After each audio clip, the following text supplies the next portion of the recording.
Welcome back to Two Gals and a Glass Half Full. First, we have a really exciting announcement that Jess and I are very excited about. We have hit 100 subscribers on YouTube. If you have not subscribed yet, go hit that button. And it has nothing to do with like a number, but it just means we're able to help that many people. And we hope it just kind of keeps growing and we can help more and more people as we go. So for our interview today, I'm very excited. But before we get started, Dr. Jess, what is in your glass? So I'm working on my water. So it's in my favorite mug, bottle here. So 80% is good enough because sometimes we don't hit 100% every day and we have to like celebrate when we do get 80%. And so it reminds me like perfection doesn't always happen. And so I'm more than 80% full done with this one. So, and I'll probably drink one more before the end of the day. So Dr. Bobbie, what's in your glass?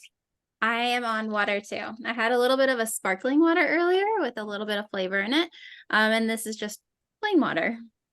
Awesome. And so with us today, we have somebody that has a ton of knowledge about breast cancer, which is why we're interviewing her in the month of October. So Dr. Buckley, first, what's in your glass? In my glass is unsweet tea that is watered down tremendously. I struggle to drink just plain water, so if I put a little bit of unsweet tea in there, it makes me happy. There you go. I love it. It's a little flavor. Yep, I love it. So Dr. Buckley, do you mind telling us a little bit about yourself? Sure. So I am a classically trained pediatrician and discovered functional medicine about 20 years ago. And started pursuing that mostly because my daughter developed autism, and that was what drove me to learn first about functional medicine. And then a few years later, I developed breast cancer and applied all of that knowledge in functional medicine to my own breast cancer journey. But it's been a lot of fun. Functional medicine is a very, very different approach to the traditional medicine that I was trained in, and I had to unlearn a lot of things and learn a whole lot of new things. And it has been one of the most joyful journeys I've ever been on. And I love the way I get to practice medicine now. I find that it is just a lot more fun, and it's very, very rewarding because you change people's lives on a permanent basis if you're lucky. Yeah, I love that. Yeah, we've interviewed a couple of functional medicine docs, and it's just the knowledge base that they've been able to share has been very helpful for us personally. And that's why we love sharing it with other people as well, because it's not something that is maybe commonly understood or even available, depending on where you live. And so knowing that there's other ways of thinking out there, I think is just helpful to know. That's all. So. Yeah, I was gonna say, I feel like there's a lot of, the more I dig into functional medicine and maybe a more holistic approach, the more I learn and just realize how much I do not know or did not know and continue to not know, about medicine and, in general, how a more holistic functional medicine can really benefit us versus just traditional. Absolutely. So Dr. Buckley, do you mind sharing a little bit about your cancer experience? Sure. I was, it was June of 2009. I think it was 2009. And I was actually getting dressed for a fancy gala and for my foundation. And I was putting on a different bra than what I usually wear. And I just happened to find, as I was putting this bra on, because it fits differently and everything was different, and I just felt this lump. And I stopped and felt the lump and felt the lump again and felt the lump again. And I thought, this isn't going to be good. It was just kind of a rubbery round mass, and it hadn't been there, that I had noticed in the weeks previous. And I just went, oh, this is going to be cancer. Okay. I'm going to have to go figure out what I want to do about that. And I went to that gala that night and wondered whether I would be there to speak at the next one a year later and that kind of stuff. I mean, just the traditional things that you think when you go, uh-oh, I have cancer. And the next day, I texted a friend of mine who also happens to be a radiologist, and I said to her, don't you do those mammogram things like for a living or something? Because I think I need one and it's going to be positive and I'm going to have cancer. And she was like, yeah, that's what I do. And I said, good, because you're going to have to pick my treating team because I'm not doing it. I'm not fighting with people about whether or not my functional medicine approach is useful when we're treating cancer. So she got me in the next couple of days, and the mammogram was ugly and the ultrasound was ugly and everything was just ugly. And then the next thing I knew, I was off and running to the treatment approach and what we were going to do. Mm-hmm. Yeah. And so did you start with surgery? Did you start with chemo? Did you start with radiation? Like, how did your journey start? So it was interesting. My entire journey was driven by the fact that there was a new plastic surgeon in town, Ankit Desai, who was he was trained in how to do what we call a deep flap, which was, I didn't even know existed. And that was to be able to transplant your belly fat up to become breasts. And I was like, hey, that's for me, because I didn't want to have implants with saline or silicone or anything else like that. I'm an all natural kind of girl. And I was so excited that this was an option that I was like, oh, that's for me. That's what I want to do. And he was on his honeymoon. So I was like, well, I guess I'm just going to have to wait until he gets back from his honeymoon. Well, we went ahead and put a port in. And that was because I wanted to get started with IV vitamin C, which is one of the functional medicine approaches. And they introduced me to an oncologist, and he said, well, you've got the port. Why don't we go ahead and use it? And so we started with my chemo first. Mm-hmm. And the plastic surgeon got back from his honeymoon, and it was funny because everybody was talking about, so you've got this doctor who's coming. He said, yeah, I haven't met her yet, but I hear she's coming. So I did my chemo first. I did 4 rounds of chemo, and then when I was finished with the chemo, we did the surgery, and I chose to have a bilateral mastectomy and immediate reconstruction with that deep flap, which turned out to be a very, very long day of surgery. But it was, I never had a day where I didn't have breasts. So that was that was a bonus. I never looked down and didn't have breast tissue of some, at least what looked like breasts. Mm-hmm. Mm-hmm. Yeah. Yeah. Jess and I in previous, we've talked about with both, survivors and we've talked about, our mind and losing a breast and how that affects our confidence and just how we feel about ourselves. Most people can associate it with like losing a limb. So losing an arm, things like that, but losing a breast, like sometimes I think it gets looked over of it is an important part of a woman and really who they are. Yeah, well, every time you look in the mirror, you can tell that you have breasts. I mean, it's whether you're looking at them or not, they are there and they are a part of your visual. I mean, you look at the 3 of us right now on our podcast, and everybody's got breasts, and we know that, and it's part of what defines us as female.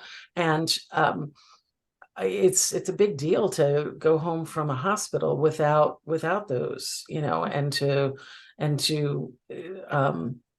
have delayed reconstruction, and honestly, my surgeon didn't want to have immediate reconstruction, and he said, we're not doing that. And I said to him, yes, we are.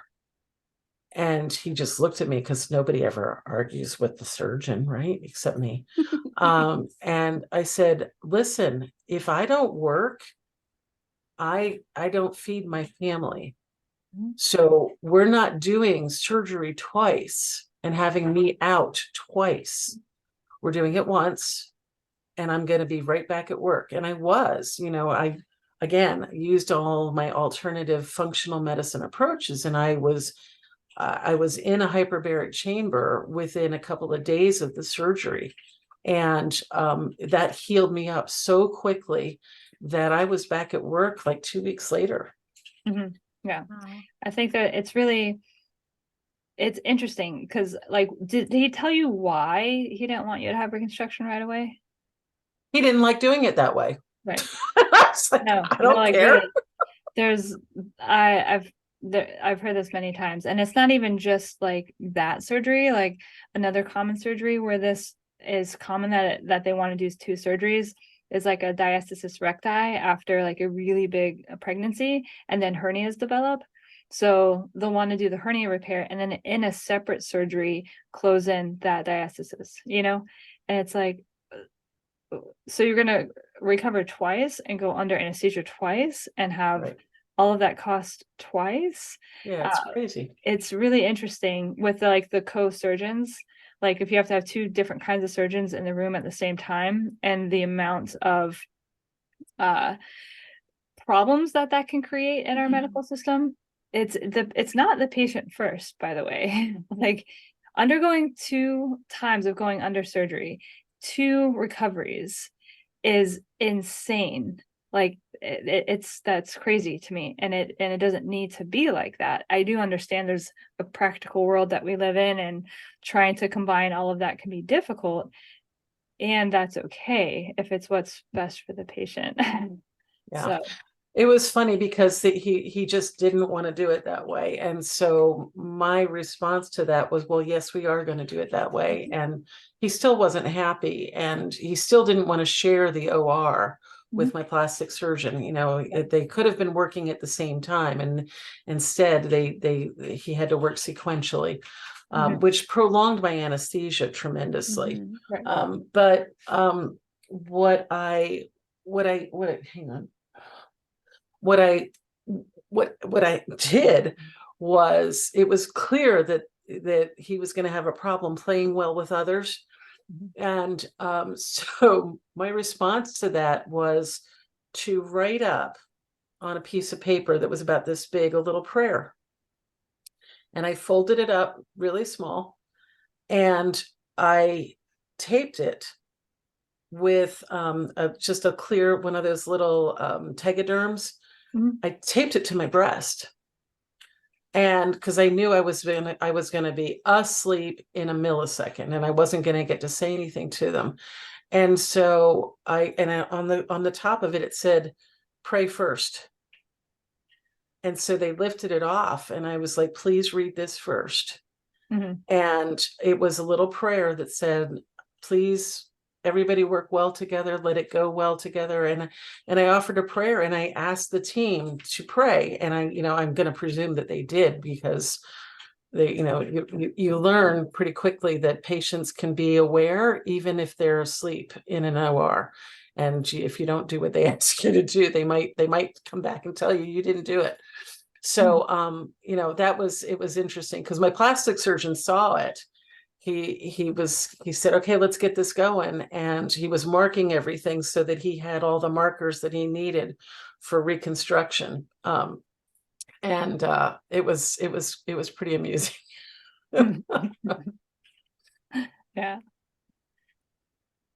So from a functional medicine perspective, so you've been kind of like alluding at like the different things that are just a little bit different than what we think of as, chemo, radiation, surgery, as like, that's, typical Western approach, right? Right. So vitamin C, hyperbaric, like, what are some of these like common things that can be helpful for women that are going through breast cancer related treatment?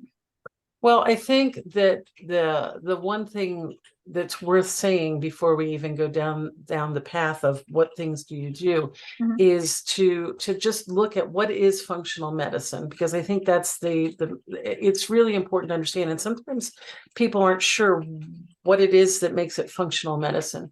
And so I take my cues from Sid Baker, who is one of the oldest practitioners of functional medicine out there. I love him. He's one of my finest mentors. He's a great guy. But Sid says in terms of functional medicine, the human body has an innate, abundant, and joyful tendency to heal. And if it fails to do that, it is because of one of two things. Either the body has too much of something it needs to get rid of, or it has not enough of something it needs to get. And in functional medicine, our job is to identify what those things are and to try to fix those two things. And then you just stand out of the way and let the body heal. And so I elected to do, I was willing to do chemo. I was absolutely unwilling to do radiation. And that was just because that was my choice. There are people who are quite comfortable doing radiation. And in all honesty, radiation has gotten so much more targeted in the 14 years since I was going to be potentially a candidate for radiation. And so I elected to do my chemo first and then to do the surgery afterwards. And so what I did was I applied some of the things that we knew. IV vitamin C trials have actually been done at great length, and they're published, and they actually work very nicely. So that was sort of a no-brainer. And then using the antioxidants in my IVs as well. And so I did a lot of glutathione. I did a lot of N-acetylcysteine, which is another great antioxidant. I made sure I was well nourished with B vitamins, and I took as many omegas as I possibly could as an anti-inflammatory. And then those were in my IVs, and I did those at least twice a week. And when got in trouble at the chemo office too, I went into the chemo office and they accessed my port, and I said, so can you just leave me accessed, because I'm going to go home and I'm going to wait 12 hours and then I'm going to do an IV vitamin C and IV fluids. And they looked at me and of course, when in the chemo room, it's this big, huge, almost puppy mill of patients everywhere. And they were calling me Dr. Buckley. So everybody knew I was a physician. And then I asked to be left access so I could do IV vitamin C.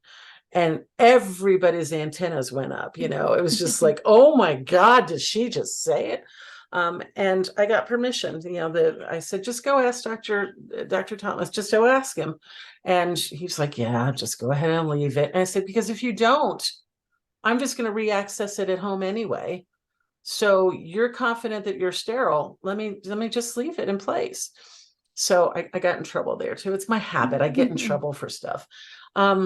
So I did IV vitamin C. I changed my diet, right? And so I initially tried to go all vegan. And I talked to Stephanie Cave, who is a very good friend of mine who does a lot of work in cancer. She's out in Louisiana.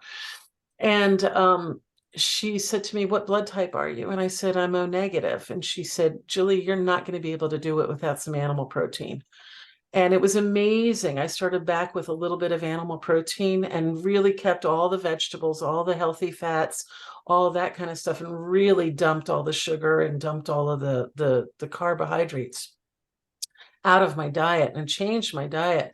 And as soon as I went from that vegan approach to having a little bit of animal protein because of my blood type, I felt like $1 million.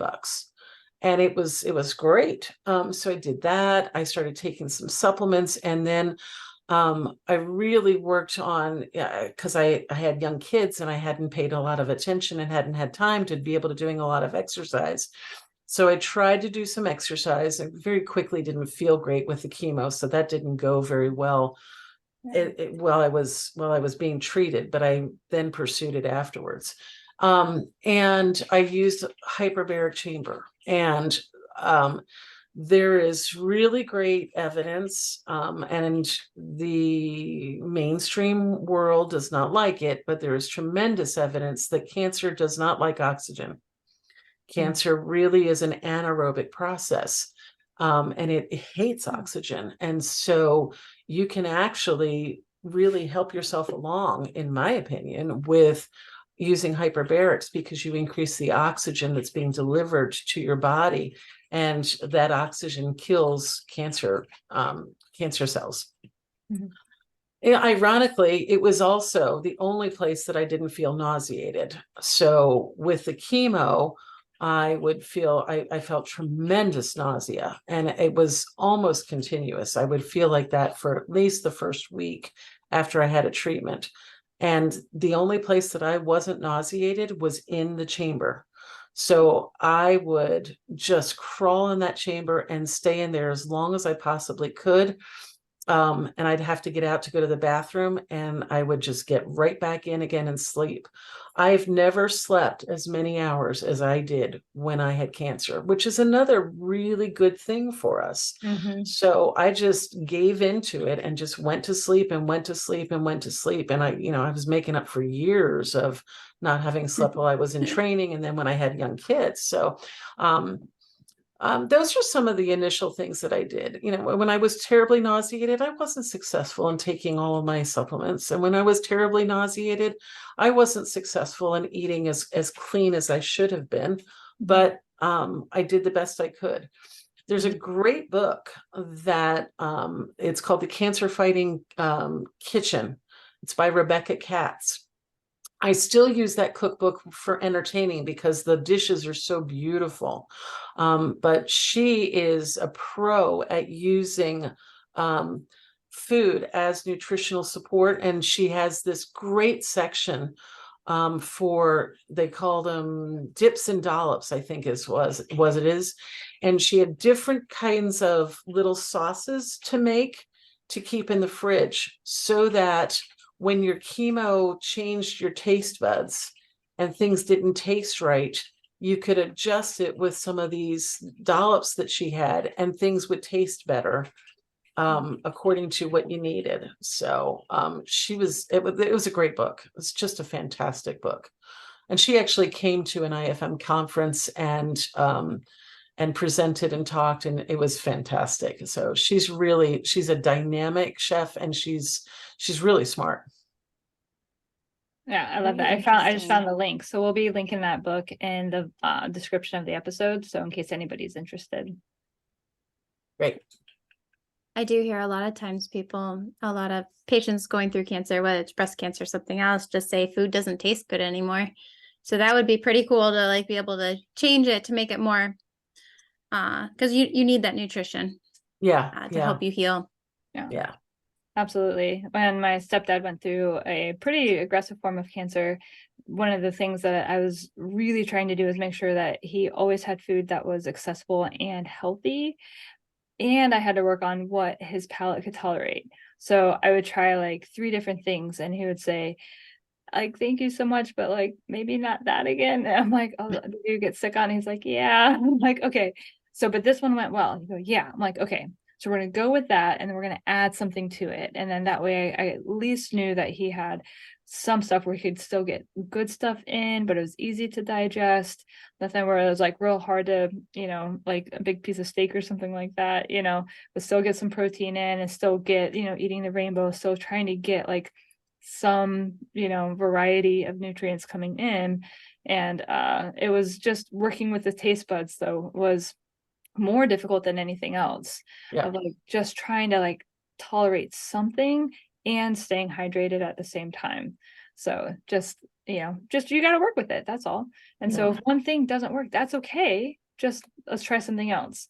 Let's see what is okay, and then keep pairing off of that. So Well, and as a caregiver, the thing that is also frustrating, I think, when you're trying to work with somebody who has cancer and is getting chemo, is what worked on the last treatment may not work on this treatment. And so, things change. And that's why those dollops were just magnificent, because you could try different flavors and different things and put it on the food, and it might change it to where it was palatable. absolutely. Yeah. It makes a huge difference if you can just keep something in you. Yeah. And it's okay that the movement isn't there for a little while, right? Like trying to do too much actually brings you down faster, especially during chemo. It's just your body's working so hard. Thank you for listening to the episode today. If you would like to learn more about how Two Gals can support you, then join our Two Gals Insiders membership, which can be found at www.2-gals.com. Also, don't forget, follow us on social media. We're on Facebook as well as Instagram. Okay, everybody. Bye. Enjoy your week.